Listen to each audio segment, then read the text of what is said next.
যদি হতো তাহলে আর কার্যত বন্ধ করে রাখতো না। নওশাদ সিদ্দিকী আসবে, তৃণমূলের নেতা বক্তব্য দিতে আসবে, বিজেপির নেতা আসবে, সিপিএম নেতা আসবে, সবার রাইট আছে বক্তব্য দিবার। মানুষ যাকে চাইবে ভোট দিয়ে জিতবে, সে জিতবে। কিন্তু এই ধরনের করে রাখছে কেন? জানে নওশাদ সিদ্দিকী আসলে এদের ভোট ব্যাংক ধ্বংস হবে, এটা যে মানুষকে ভয় দেখিয়ে চমকে ধমকে যারা ভোট নিচ্ছে সেটা বন্ধ হয়ে যাবে। সেই জন্য কী করছে, আমার কাছে এখনই খবর আসলো জাস্ট যে মিথ্যাভাবে আমাদের কর্মীদেরকে ফাঁসাবার চেষ্টা চলছে। একেবারে ভাইজান আরেকটা কথা, সেটা হচ্ছে কি আপনার সাথে শুনতে পাচ্ছ না, এখানকার যিনি এসডিপিও রয়েছে তার সাথে উত্তপ্ত বাক্য বিনিময় হলো এবং দেখা গেল আপনি কোর্টে যাওয়ার হুঁশিয়ারি দিলেন। আপনি কি নির্বাচন কমিশন বা কোর্টের দ্বারস্থ হবেন? এই যে পরিস্থিতি বা যেভাবে নির্বাচন এখনো বাকি রয়েছে, সবে প্রচার শুরু, তাতেই এই অবস্থা। দেখুন, নির্বাচন কমিশন তার একটা অলরেডি সেল আছে, অফিসার থেকে শুরু করে যাদের যেখানে আছে অভিযোগ দায়ের করা। তো দেখা যাক কোথায় কি যাওয়া যেতে পারে। একেবারে লাস্ট প্রশ্ন, সেটা হচ্ছে গিয়ে ইতিমধ্যেই শাসনের একটি তৃণমূলের কার্যালয়, সেটাকে ভাঙচুর করা হয়েছে, বলা হচ্ছে আপনাদের। এটা তৃণমূলের নতুন নাটক, এই নাটক আর খাবে না। যদি আইএসএফের পার্টি অফিস ভাঙার ক্ষমতা থাকতো, এত যদি ক্ষমতা থাকতো, তাহলে থানার সামনে এসে পুলিশকে বলতাম না আমাদের কেন মিটিং করতে দেওয়া হলো না, যারা আমাদের কর্মীদের মেরেছে তাদের অ্যারেস্ট করুন, আমাদেরকে মিটিং করতে দেওয়া হোক, বা আমাদের মিটিং যে করতে দিল না, মাইক টাইক ভেঙে দিল, চেয়ার টেবিল ফেলতে দিল না। যদি ক্ষমতা পার্টি অফিস ভাঙার থাকতো আমাদের, তাহলে তো আমরা নিজেদের মিটিংটাকে নিজেরা করে নিতাম, তারপরে তো ভাবতাম। এগুলো হচ্ছে পুরাতন টেকনিক ওদের, আইএসএফের ছেলেদের নামে মিথ্যা মামলা দেওয়ার জন্য করছে, সাজানো এগুলো ঘটনা, এগুলো বহুত দিন ধরে ঘটে আসছে। প্রশাসনও বুঝতে পারে এগুলো, তবে মিথ্যা মামলা দিলে যে প্রশাসন দায়িত্ব নিয়ে করবে, যে আয়ও দেবে, তার বিরুদ্ধে কিন্তু আমরা আইনত ব্যবস্থা নেব। একেবারে পুলিশের সাথে কথা হলো, কি আশ্বাস পেলেন? এবং তিনি আইপিএস র্যাঙ্কে অফিসার আছেন নাকি ম্যাডাম, তার সাথে কথা বলেছি। দেখুন, অনেক তো কথা বলার নয়, যে যার ব্যস্ততার মধ্যে। আমি শুধু এতটুকু নাকি কথা বলেছি, যে ঘটনা ঘটে গেছে এই ঘটনা পুনরাবৃত্তি না হয় সেটা আপনাকে দায়িত্ব দিতে হবে, এবং হ্যাঁ অবশ্যই দেওয়া হচ্ছে। আর যারা এই ঘটনা ঘটিয়েছে তাদের বিরুদ্ধে কঠোর ব্যবস্থা নেবে, উনি আশ্বাস করতে চান। Thank you. কিন্তু আমি এই বসিরহাট লোকসভার কথা বলছি, যতটুকু আমাদের সার্ভে টিম নিয়ে আমরা সার্ভে করে দেখেছি, যে শুধু সময়ের অপেক্ষা। সর্বপ্রথম যে সার্টিফিকেটটা ইন্ডিয়ান সেকুলার ফ্রন্ট এই লোকসভা থেকে নির্বাচন থেকে আমরা পাবো, এই পশ্চিমবাংলা যে কটা প্রার্থী দিয়েছি সেটা হচ্ছে বসিরহাট। আরও সিটগুলোতে আমরা কন্টেস্টের জায়গায় আছি, কিন্তু বসিরহাটটা আমরা সবার টপে আছি। বসিরহাট, বালাসাট, উলুবেড়িয়া, মথুরাপুর, জয়নগর, এগুলো খুব ভালো ভালো জায়গাতে আছি। এদিকে যাদবপুর থেকে শুরু করে ডায়মন্ড হারবারও প্রস্তুত আছে, শুধু সাইলেন্ট ভোটাররা রেডি। মিটিং মিছিলে বলেছে ভাইজান যেতে পারবো না, অসুবিধে আছে, কারণ মিটিং মিছিলে গেলে কার রুজি রুটির জায়গা এরা বন্ধ করে দেবে। আমিও বলেছি আসতে হবে না, সকাল সন্ধ্যে তৃণমূলের ঝান্ডা নিয়ে ভোট, দাদা দি জিন্দাবাদ, দিদি জিন্দাবাদ করো। আর সকালবেলা এই 1 তারিখে সকালবেলা 1 তারিখে সকালবেলায় চুপচাপ খামে ছাপটা দিয়ে চলে যাবে, আমি এটা বলে দিয়েছি। তো আমাদের এখানে জেতার জায়গায় আছে, কিন্তু এখানে মিসগাইড করছে কারা? তৃণমূলের বন্ধুরা, বিজেপির ভয় দেখাচ্ছে, আর সিপিএম আমাদের সম্পর্কে বাজে মন্তব্য করছে। আমি আপনাদের বলে সে যে কোনো যে জায়গায় ডাকতে পারে, এটা কোনো ব্যাপার হলো নাকি? এটা কোনো পয়েন্ট? গণতান্ত্রিক অধিকার আছে প্রত্যেকের। তো যেটা বলছি বন্ধু, আপনারা যারা উপস্থিত হয়েছেন, বিজেপি দ্বারা ভাবছেন এই তৃণমূলের অত্যাচারের হাত থেকে, তৃণমূলের দুর্নীতির হাত থেকে, তৃণমূলের অপশাসনের হাত থেকে, বাচ্চাদের মিড ডে মিল থেকে যারা চুরি করে, যারা রেশন চুরি করে, যারা আপনার উন্নয়নের জন্য যে টাকা এসেছে যারা লুট করে দিচ্ছে, এদের হাত থেকে বাঁচতে গিয়ে বড় ফুলে ভোট দিতে হবে। আমি তাদের বলবো, আমি বসিরহাট লোকসভার কথা বলছি, এই ভোটটা দিয়ে নষ্ট করবেন না। যদি আপনারা প্রকৃত অর্থে চান এই বসিরহাট লোকসভা থেকে তৃণমূলের গুন্ডামি, তৃণমূলের মস্তানি, তৃণমূলের রাহাজানি, তৃণমূলের কাঠপানি খাওয়ার এই সাম্রাজ্যকে ধ্বংস করতে হবে, তাহলে বলবো বড় ফুলে ভোট দিয়ে আপনাদের ভোটটা নষ্ট করবেন না। এই ভোটটাই লোকসভা নির্বাচনে খাম চিহ্নকে দেন, মার্জিন এমন বাড়বে তৃণমূল এমনি ঘরে ঢুকে যাবে। যে বামপন্থী বন্ধুরা লাল ঝান্ডায় বিশ্বাসী, লাল ঝান্ডা দেখলেই তারা ভোট দিয়ে দেন, তাদের আবেগকে আমি সম্মান জানিয়ে বলছি, এবারে আপনাদের ভোটকে নষ্ট করবেন না, এবারে আপনাদের ভোটকে নষ্ট করবেন না। যারা প্রকৃত বামপন্থায় বিশ্বাসী তাদেরকে বলবো, যদি প্রকৃত বামপন্থাকে এগিয়ে নিয়ে যেতে চান, এবারে নিরাপদ বাবুকে ভোট দেওয়ার কোনো প্রয়োজন নাই, আখতার রহমানকে ভোট দিন, খামচিহ্নকে পার্লামেন্টে পাঠান। এই বসিরহাটে বামপন্থার প্র্যাকটিস করার সুষ্ঠু সমাজ আমরা গড়ে তুলব। আজকে কিছু বামপন্থীরা দিনে বামপন্থী আর রাত্রে কেউ বিজেপির কোলে তুলছে তো কেউ তৃণমূলের কোলে তুলছে। এই এদের থেকে সাবধানে থাকবেন। আপনাদের বলবো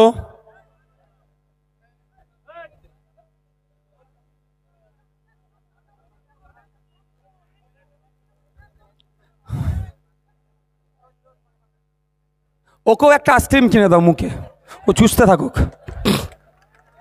দু হাতে দুটো আইসক্রিম দাও ওর, বড় ছেলে, দু হাতে দুটো আইসক্রিম দিয়ে বলে একটা একবার চুষো, একটা একবার চুষো, না বার করে মুখ থেকে।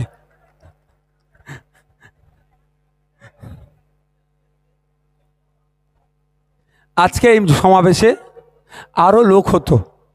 আমাদের তৃণমূলের উন্নয়ন বাহিনী, বাইক বাহিনী আমাদের অনেক লোককে আটকেছে। তবে যাদেরকে আটকেছে তাদেরকে কি আইএসএফ থেকে ভোট দেওয়া থেকে বিরত রাখতে পারবে ভাই? বিরত রাখতে পারবে না, কারণ ভোট চুপচাপ যাবে, খামচিহ্ন দিয়ে চলে আসবে।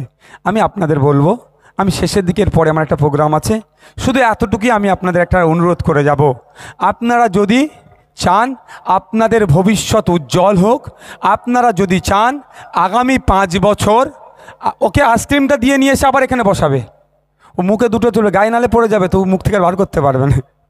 আপনারা যদি চান আগামী 5 বছর আপনাদের জন্য আইনসভায় আইন তৈরি হোক, তাহলে আপনাদের বলবো অন্য কোনো জায়গায় হাত দেওয়ার দরকার নয়, ফুলে হাত দেওয়ার দরকার নয়। কারণ এই ফুলটাকে দেখতে খুব ভালো লাগছে, এই 3 দিন পরে এই ফুলটা যদি বাড়িতে রাখেন কি হবে? পচবে, শুকোবে, প্রথমে পচবে, পচে যদি এটাকে সারগাদায় না ফেলেন পোকা জন্মাবে। এই পোকা থেকে আপনার আমার বাড়ির সদস্যার শরীরে যদি যায় শরীর ক্ষতিগ্রস্ত হতে পারে। তাই বলবো একটা 13 বছর ধরে আছে আর একটা 10 বছর ধরে আছে। 10 বছরকে বিসর্জন দেওয়ার সময় এসে গেছে, 13 বছরটাকে 2026 আমরা বিসর্জন দেব। তাই এটাকে এখন আমরা সারগাদায় ফেলে দেব। তাই অনুরোধ করছি আপনাদেরকে, যে ফুল এক্সপায়ার হয়ে গেছে এই ফুলকে আর ঘরে রাখা যাবে না, সারগাদায় ফেলুন।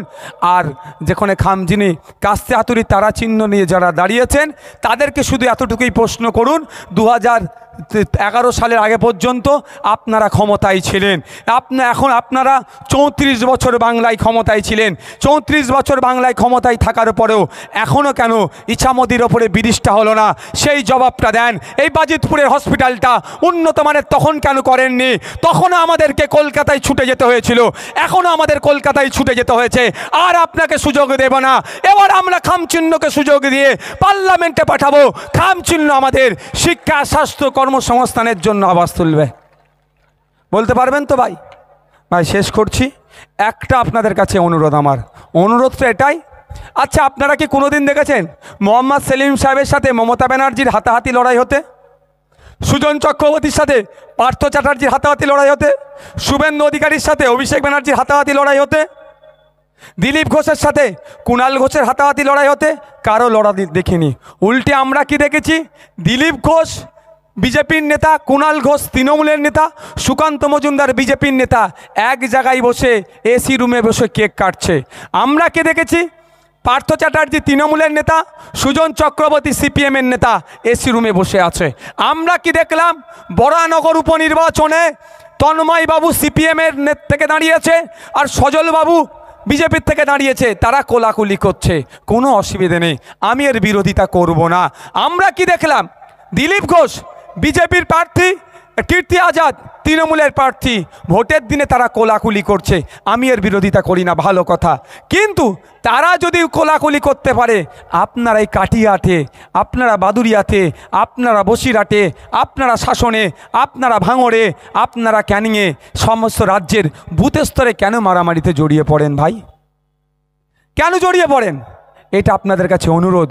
আপনারা দেখুন বড় নেতাদেরকে, তারা যদি মারামারি হানাহানিতে না জড়ায় তাহলে আপনারা কেন জড়াবেন? আপনাদের কাছে অনুরোধ, ভোট আসবে যাবে, ভোট নিয়ে দিল্লি চলে যাবে, আবার নেতা এসি রুমে যাবে, দিল্লি চলে যাবে, ভোট নিয়ে ফ্লাইট চড়ে দিল্লি যাবে, এসি ট্রেনে দিল্লি যাবে, 5 বছর হয়ে গেলে পেনশন পেয়ে যাবে, আর আপনাকে আমাকে কি করবে? এই ভোটের জন্য খুনোখুনি হানাহানিতে জড়িয়ে দেবে। আমি অনুরোধ করছি এ কাজে আপনি জড়াবেন না, অনুরোধ করছে এটাই, আপনারা ভোটের জন্য প্রতিবেশীর সম্পর্ক নষ্ট করবেন না। আচ্ছা আপনারা বলুন, 1952 সাল থেকে এই ধরনের একটা স্লোগান হচ্ছে না, লড়াই লড়াই লড়াই চাই, লড়াই করে বাঁচতে চাই, এই ধরনের স্লোগান। লড়াইটা করছে কে আর বাঁচছে কে? লড়াইটা কি মোহাম্মদ সেলিম সাহেব করে, সুজন চক্রবর্তী করে, দিলীপ ঘোষ করে, কুণাল ঘোষ করে, মমতা ব্যানার্জি করে, অভিষেক ব্যানার্জি করে, শুভেন্দু অধিকারী করে? এরা লড়াই করে না। লড়াই কে করে? 300 টাকার রোজে যারা থাকে এই চটে যারা বসে আছেন, এরা লড়াই করছে আর বাঁচছে বড় বড় নেতারা। তাই অনুরোধ করব, আর লড়াই নয়। তারপরেও যদি নেতারা আপনাদেরকে লড়াই করতে বলে, কারণ আমার মাইকের আওয়াজ বাজারে যাচ্ছে, তৃণমূলের বন্ধুরা শুনছে হয়তো, বিজেপির বন্ধুরা শুনছে হয়তো, কংগ্রেসের বন্ধুরা শুনছে হয়তো, সিপিএমের বন্ধুরাও শুনছে হয়তো। আমি প্রত্যেকটা নেতাদেরকে বলবো বুথ স্তরের, আর লড়াইয়ে জড়াবেন না। আজকের পর থেকে যদি নেতারা বলে লড়াই করো, তখন কি বলবেন আপনারা? নেতাই লড়াই করো, নেতাই লড়াই চাই, জনগণ এবার দেখতে চাই। নেতাই লড়াই চাই, জনগণ এবার দেখতে চাই। এটা বলতে পারবেন তো? আর মারামারি হানাহানিতে জড়াবেন না। কেন নওশাদের উপরে এত রাগ জানেন? আমার দাদুদেরকে গাছে তুলিয়েছিল পাম দিয়ে। এই যারা বসে আছেন চটে, একটু ভাবুন আপনার দাদুদের কথা। পাম দিয়ে গাছে তুলেছে, দাদা বলেছে পাখি পাড়তে হবে। পাখি পাড়তে গিয়ে কেউ পড়ে ঠ্যাং ভেঙেছে, হাত ভেঙেছে, মারা গেছে। আবার কেউ পাখি পড়ে নিয়ে এসছে, পাখি পড়া হয়ে যাওয়ার পরে ও খুব ভালো ছেলে বলে ছেড়ে দিয়েছে। আমার দাদুগুলোকে ধ্বংস করেছে, এভাবে করেনি? আপনার বাবাদেরকে দেখুন, একইভাবে পাম দিয়েছে, গাছে তুলেছে, ওই পাখি পেড়ে কেউ পড়ে মরেছে, নালে কেউ পেড়ে দিয়েছে। পাখি পেড়ে নেওয়ার পরে কি বলেছে? যে খুব ভালো ছেলে বলে ছেড়ে দিয়েছে। এখন আপনাকে আমাকে তুলতে বলছে, আমি বলছি এখন আর আমি উঠবো না। আমার দাদুকে তুমি তুলেছ, আমার বাবাকে তুলেছ, আমি আর উঠবো না। আমি পাখি পাড়তে উঠবো অবশ্যই, নিজের জন্য পাখি নিয়ে পেড়ে নিয়ে চলে আসবো। তোমার জন্য আমি আর পাখি পাড়তে উঠবো না। এবার যখনই বলছি তখনই নওশাদ সিদ্দিকী সাম্প্রদায়িক হয়ে যাচ্ছে, তখনই বিজেপি দালাল হয়ে যাচ্ছে, তৃণমূলের দালাল হয়ে যাচ্ছে। আমার বক্তব্য, আমার দাদু পাখি পাড়তে উঠেছে, আমার বাবা পাখি পাড়তে উঠেছে, তারা ধ্বংস হয়েছে। আমি পাখি পাড়তে উঠবো, আমার জন্য রাখবো। আর আপনি পারতে পারেন না, আমরা গাছে ওঠার শিখা চড়িয়ে দেবো, গাছে চড়া আমরা শিখিয়ে দেবো, না পারলে মই লাগিয়ে দেবো। গাছে উঠে আপনার পাখি আপনি পারবেন, নিচে ক্যাচ নেওয়ার জন্য দাঁড়িয়ে থাকবো, পড়ে গেলে ধরে নেবো, কিন্তু আপনার জন্য আর পাখি পারবো না। তখনই ওপরে রাগ হয়ে যাচ্ছে। সমস্যাটা কোথায় জানেন? আমাদের উপরে এত রাগ কেন? আপনারা জানেন, অনেকে জানেন না, জানিয়ে দিই। হিন্দু ধর্মের পূর্বপুরুষেরা, এ ভাই ছেড়ে দাও, এ ভাই ও ছেড়ে দাও, ওর সবটা কিন্তু মাথা খারাপে করেনি, ওর সবটাও মাথা খারাপে, ওর মাথা খারাপ বলছো, ওর মাথা খারাপ নয়। বলছি তো সবটা করেনি, বুঝতে পারলাম, দেখুন এবার বুঝতে পারলাম ওকে, এতক্ষণ আমিও ভুল বুঝছিলাম। তো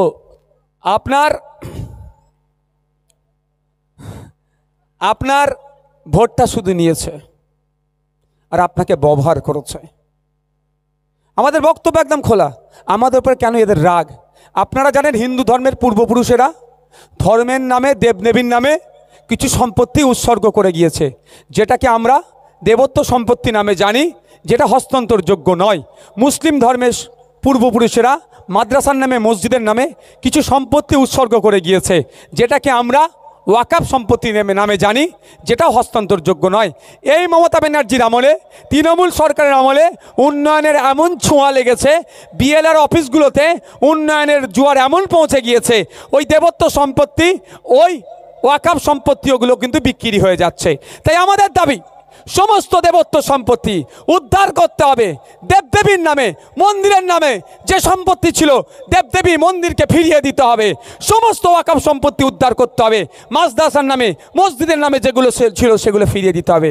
যখন আমি দেবদেবী সম্পত্তি উদ্ধারের কথা বলছি, তখন আমি হয়ে যাচ্ছি মুসলমানদের দল। ওর মাথায় টুপি, মুখে দাঁড়িয়ে মুসলমানদের দল, আইএসএফ ওর কাছে যাস না।